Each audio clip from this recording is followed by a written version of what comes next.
విఘ్నేశ్వర షణ్ముఖ పార్వతీ సమేత పరమేశ్వరాయ మహా. Ramadevi astro and వాస్తు ఛానల్ని వీక్షిస్తున్న ప్రేక్షకులకు స్వాగతం. శని స్థాన మార్పు. మార్చి 29వ తేదీన కుంభంలో సంచరిస్తున్న శని మీనంలోకి ప్రవేశిస్తాడు. ఈ శని స్థాన మార్పు వల్ల ఎవరెవరికి ఏలినాటి శని పూర్తి అవుతుంది, ఎవరికి కొత్తగా మొదలవుతోంది, ఎవరికి అర్ధాష్టమ శని పూర్తవుతోంది, ఎవరికి మొదలవుతోంది, ఎవరికి అష్టమ శని పూర్తవుతుంది, ఎవరికి మొదలవుతోంది అనే విషయాన్ని తెలుసుకుందాం. ముందుగా మకర రాశి. మకర రాశి వాళ్ళు గత 7.5 సంవత్సరాలుగా ఏలినాటి శనితో చాలా ఇబ్బందులు పడుతున్నారు. అనేక రకాలైన ఇబ్బందులకు గురయ్యారు వీళ్ళు. వాళ్ళ సొంత వాళ్లే వాళ్ళని మోసం చేయడం, ఆఫీసుల్లో అయితే వాళ్ళ కింద ఉద్యోగస్తులు, వ్యాపార సంస్థల్లో అయితే వాళ్ళ దగ్గర పనిచేసే వాళ్ళు, కుటుంబ సభ్యులతో కలహాలు, అనారోగ్య సమస్యలు, అనేక రకాలుగా బాధపడుతున్నారు గత 7.5 సంవత్సరాలుగా. ఈ స్థాన మార్పు మకర రాశి వాళ్ళకి శుభవార్తగానే చెప్పుకోవచ్చు. శని స్థాన మార్పు వల్ల వీళ్ళకి ఏలినాటి శని పూర్తి అవుతుంది. పూర్తి అవ్వడమే కాకుండా రాజయోగం పట్టే అవకాశం కూడా ఉంది. ఏలినాటి శని ఎవరికి జరుగుతోంది అంటే కుంభరాశి. కుంభరాశి వాళ్ళకి 5 సంవత్సరాలుగా జరుగుతూనే ఉంది ఏలినాటి శని. ఇప్పుడు జన్మరాశిలో సంచారం చేస్తూ ద్వితీయంలోకి అంటే మీనంలోకి ప్రవేశిస్తున్నాడు అనమాట. ద్వితీయంలోకి ప్రవేశించడం వల్ల శని యొక్క ఇబ్బందులు తగ్గుముఖం పట్టే అవకాశం ఉంటుంది. అంటే అనారోగ్య సమస్యలు తగ్గుముఖం పడతాయి. ఈ కుంభరాశి వాళ్ళకి ద్వితీయంలోకి మీనంలోకి శని స్థాన మార్పు వల్ల వీళ్ళకి చిన్న చిన్న అనారోగ్య సమస్యలు తగ్గే అవకాశం ఉంది. కానీ ధన ఆదాయం ఏదైతే రావాల్సిన ధన ఆదాయం ఉందో వాయిదాలు పడిపోవడం, విదేశాలకు వెళ్లే వాళ్ళకంటే విదేశాలకు వెళ్లే ప్రయత్నాలు చేసే వాళ్ళకి అవి వాయిదా పడిపోవడం, ఈ ఇబ్బందులు అయితే ఇంకా 2.5 సంవత్సరాలు ఉంటాయి. అంటే ఇంకా కుంభరాశి వాళ్ళకి కూడా ఇంకా 2.5 సంవత్సరాలు ఏలినాటి శని ఉందన్నమాట. తర్వాత కొత్తగా ఇంకా ఏ రాశి వాళ్ళకి ఏలినాటి శని మొదలైంది అంటే మేషరాశి వాళ్ళకి. మేషరాశి వాళ్ళకి ఈ సంవత్సరం మార్చి 29వ తేదీన శని స్థాన మార్పుతోటి ఏలినాటి శని ప్రారంభం అవుతుంది అనమాట. ఏలినాటి శని ప్రారంభం అవడం వల్ల ఎలాంటి పరిస్థితులు ఉంటాయి అంటే ధన వ్యయం అధికం అవుతుంది. అంటే అధికమైన ₹1 ఖర్చు పెట్టవలసిన చోట ₹10 ఖర్చులు అవ్వడం, అలా అధిక ధన వ్యయం ఉంటుంది. అనుకోని ఖర్చులు పెరుగుతాయి. ఇంకా చెప్పాలంటే కొంచెం హాస్పిటల్స్ నిమిత్తం అనారోగ్య ఖర్చులు అధికమయ్యే అవకాశం ఉంది. నమ్మిన వాళ్ళ వల్లే మోసం జరిగే అవకాశం ఉంటుంది. కనుక వీళ్ళు కొంచెం జాగ్రత్తగా ఉండడం మంచిది. ఈ స్థాన మార్పుతోటి మకర రాశికి పూర్తయింది. కుంభము, మీనము, మేషరాశి వాళ్ళకి ఏలినాటి శని జరుగుతుంది అనమాట. ఈ 3 రాశుల వాళ్ళు కూడా శనికి ప్రతి సంవత్సరం శాంతి చేయించుకోవడం అనేది ఉత్తమం. అంటే ఈ ఇబ్బందుల్ని తగ్గించుకోవడానికి. శని అంటేనే మానసిక అశాంతి, కుటుంబ సమస్యలు, అధిక ధన వ్యయం ఎక్కువగా ఉంటాయి అన్నమాట. నమ్మక ద్రోహం. అందుకని చెప్పి కొంచెం శాంతులు చేయించుకోవడం మంచిది. ఇకపోతే అష్టమ శని. అష్టమ శని ఎవరికి పూర్తి అయిపోతుంది అంటే అసలు అష్టమ శని అంటే ఏంటి?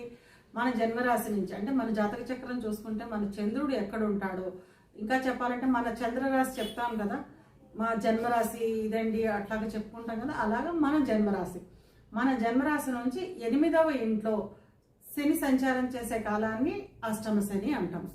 అంటే ఇప్పుడు కర్కాటక రాశి నుంచి 8వ స్థానంలో సంచారం చేస్తున్నాడు. రేపు 29వ తారీఖు నుంచి మీనానికి వెళ్ళిపోతాడు. కర్కాటక రాశి వాళ్ళకి ఈ 2.5 సంవత్సరాలుగా ఇబ్బందులు చాలా పడ్డారు. ఆకస్మిక అనారోగ్య సమస్యలు అంటే అనుకోని విధంగా అనారోగ్య సమస్యలు అయితేనే, ధన నష్టం అయితేనే చాలా ఇబ్బందులు పడ్డారు. ఈ ఇబ్బందుల నుంచి వీళ్ళకి విముక్తి అనమాట. ఎవరికి మొదలవుతోంది అంటే సింహరాశి వాళ్ళకి మొదలవుతోంది. శని స్థాన మార్పు వల్ల సింహరాశి వాళ్ళకి ఎలాంటి ఫలితాలు ఉంటాయంటే ఆకస్మిక అనారోగ్య సమస్యలు.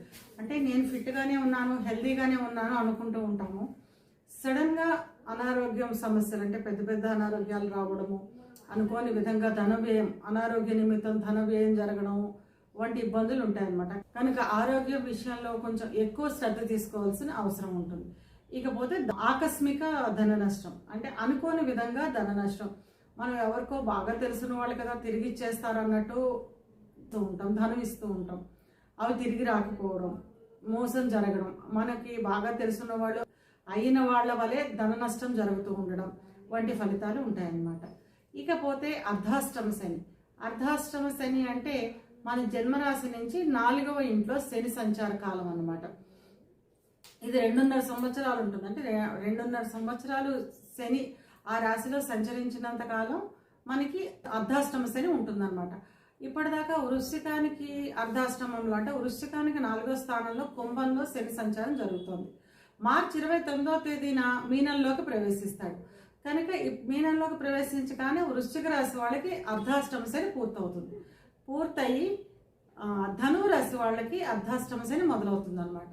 ఈ అర్ధాష్టమ శనిలో ఎలాంటి ఫలితాలు ఉంటాయంటే అకాల నిద్ర, అకాల భోజనం, అంటే టైం ప్రకారం భోజనం కుదరకపోవడం, వృత్తిరీత్యా అయితేనేమి, లేకపోతే సమయానికి భోజనం కుదరకపోవడం అయితేనేమి, అకాల భోజనం అంటే టైం కాని టైంలో భోజనం, లేకపోతే ఏదో పనుల్లో ఉండి భోజనం చేయకపోవడము, ఇలాంటి ఇబ్బందులు ఉంటాయన్నమాట. వాహనాల వల్ల ఇబ్బందులు ఉంటాయి. అంటే మన వాహనాలతో కొంచెం జాగ్రత్తగా ఉండడం అవసరం.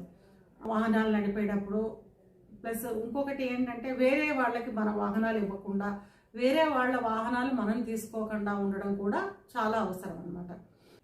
ఇంకా ఏంటంటే అకాల నిద్ర, అంటే నిద్రపోయే సమయానికి, రాత్రి నిద్రపోయే సమయానికి నిద్ర పట్టకపోవడం, అది కూడా ఒక రకమైన అనారోగ్య సమస్య కదా. అట్లాంటి అనారోగ్యాలు వచ్చే అవకాశం ఉంటుంది. పగలు ఏదో పనుల్లో ఉన్న టైంలో నిద్రపోవడం అంటే అకాల నిద్ర, దీనివల్ల కూడా అనారోగ్య సమస్యలు వచ్చే అవకాశం ఉంది. ఈ అకాల నిద్ర, అకాల భోజనం వల్ల అనారోగ్య సమస్యలు వచ్చే అవకాశం ఉంటుంది. కనుక వీళ్ళు ఆరోగ్యం విషయంలో జాగ్రత్తగా ఉండడం, వాహనాల విషయంలో జాగ్రత్తగా ఉండడం చాలా అవసరం. కనుక ఏలినాటి శని ఎవరికి జరుగుతుందంటే కుంభ, మీన, మేషరాశుల వాళ్ళకి ఏలినాటి శని జరుగుతుంది. సింహరాశి వాళ్ళకి అష్టమ శని జరుగుతుంది. ధనురాశి వాళ్ళకి అర్ధాష్టమ శని జరుగుతుంది. ఈ రాశుల వాళ్ళు 5 రాశుల వాళ్ళు ప్రతి సంవత్సరం శనికి శాంతి అంటే జప, హోమ, దాన, తర్పణాదులు చేసుకోవడం వల్ల మనం భరించగలిగే ఇబ్బందులతో, చిన్న చిన్న ఇబ్బందులతో ఈ శని దశని గడపగలుగుతాం అన్నమాట. శని ప్రభావం అంటేనే ముందర అందరికీ మోకాళ్ళ నొప్పులు, కాళ్ళ నొప్పులు వచ్చేస్తాయి. ఈ కాళ్ళ నొప్పులకి తైలమర్దనం చేసుకోవడం వల్ల, అంటే మనం కాస్ట్లీ క్రీములు, స్ప్రేలు బోల్డ్ వాడుతూ ఉంటాం. కానీ ఈ శని కాలంలో, శని జరుగుతున్న కాలంలో తైలమర్దనం అంటే నువ్వుల నూనె రాసుకోవడం వల్ల కూడా శనికి శాంతి జరుగుతుంది. సంవత్సరానికి ఒకసారి జప, హోమ, దాన, తర్పణాదులు చేసుకోవడం శనికి, ఇలా చిన్న చిన్న రెమెడీస్ చేసుకుంటూ ఉండడం. ఇవే కాక అనేక విధాలైన రెమెడీస్ ఉంటాయి. శనికి చేసుకోగలిగిన ఒక 11 రకాల పరిహారాలతోటి రేపు ఇంకొక వీడియో అప్లోడ్ చేస్తాను. అది చూసి మీరు చేసుకోగలిగిన పరిహారం దాన్ని సెలెక్ట్ చేసుకుంటే మనం ఈ జప, హోమ, దాన, తర్పణాదులు అంటే అందరం చేసుకోలేకపోవచ్చు.